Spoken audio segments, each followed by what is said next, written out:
খুনি প্রসূনদের ট্র্যাকমার 3 খুনে গ্রেপ্তার প্রসূন। এনআরএস থেকে ছাড়া পেতেই গ্রেপ্তার করা হয় প্রসূনকে। গ্রেপ্তার করলো কলকাতা পুলিশ। আরো একবার আপনাদের জানাই, খুনি প্রসূনদের ট্র্যাকমার 3 খুনে গ্রেপ্তার প্রসূন। এনআরএস থেকে ছাড়া পেতেই গ্রেপ্তার। আমাদের সঙ্গে রয়েছেন আমাদের প্রতিনিধি সুদীপ্ত সেন। সুদীপ্ত, প্রসূনকে জিজ্ঞাসাবাদের পর প্রসূন কি দোষ স্বীকার করেছে এবং এই প্রসূনকে আজ আদালতে কখন তোলা হবে?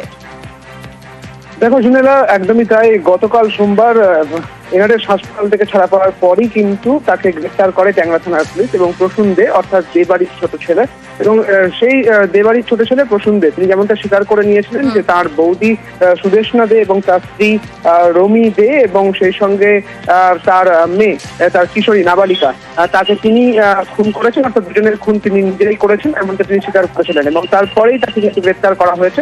এবং যেটা জানা যাচ্ছে এখনো পর্যন্ত যা খবর, যে ট্যাংরা থানা থেকে একদম 11:30 থেকে 12টার মধ্যে তাকে আদালতে পেশ করা হবে, শিয়ালদা আদালতে নিয়ে যাওয়া হবে এবং এর আগে প্রসূনদের মেডিকেল হবে বলেও জানা যাচ্ছে।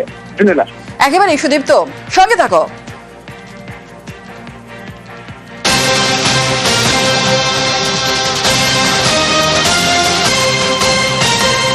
আর এদিকে এখনো হাসপাতালে প্রসূনের দাদা প্রণয়। হাসপাতাল থেকেই কি ছাড়া হলেই কি গ্রেপ্তার করা হতে পারে প্রণয়কে? এই বিষয় নিয়ে আপডেট নেব। আমাদের সঙ্গে সুদীপ্ত রয়েছে। সুদীপ্ত, কি জানা যাচ্ছে?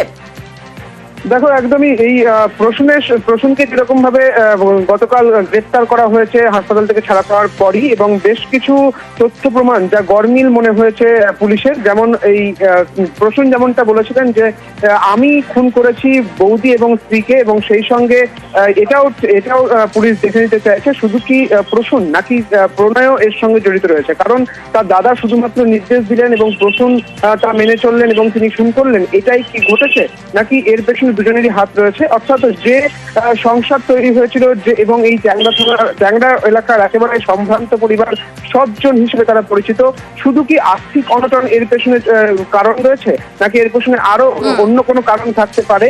এই সমস্ত বিষয় যেমন একদিকে প্রসূনকে তদন্ত করে জানা যাবে এবং আদালতে পেশ করার পরে পুলিশ হেফাজতে পাওয়ার পর যা তদন্ত হবে সেদিকে যেমন নজর থাকবে, ঠিক একইভাবে যেটা মনে করা হচ্ছে যে প্রণয়কেও কিন্তু, অর্থাৎ বড় ছেলে দেবাড়ির বড় ছেলে প্রণয় দেখেও কিন্তু একইভাবে গ্রেফতার করা হতে পারে এবং মুখোমুখি তাদের একবার বসিয়ে জেরা করতে পারে পুলিশ। ধন্যবাদ সুদীপ্ত।